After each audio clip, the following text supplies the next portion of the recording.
Kembali lagi bersama Vroogh dalam Vroogh Adventure kali ini Vroogh dapat kesempatan untuk mengeksplore Orange Grove PIK 2. Selamat datang di perjalanan visual yang memadukan keindahan alam, kemegahan arsitektur modern, dan kehangatan perayaan budaya di kawasan PIK 2. Perjalanan dimulai dari Orange Grove PIK 2, sebuah area terbuka yang menawarkan suasana santai dengan hamparan ruang hijau dan pemandangan langit senja yang memukau.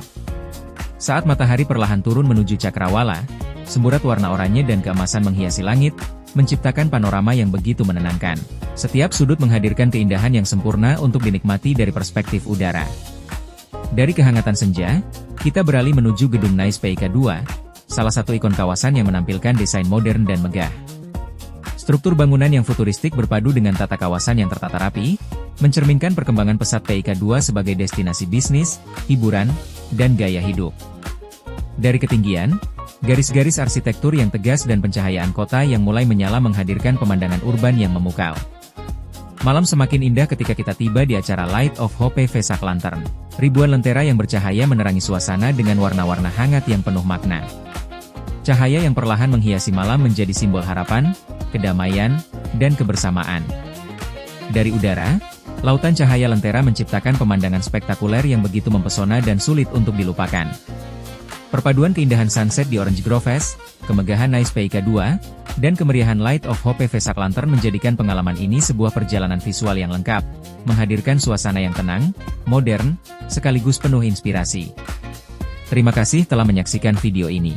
Jangan lupa untuk menyukai video, memberikan komentar, dan berlangganan untuk menikmati lebih banyak perjalanan sinematik dari berbagai destinasi menarik lainnya. Selamat menikmati keindahan PIK 2 dari sudut pandang yang berbeda.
Jangan lupa watch, like, comment, share, dan subscribe.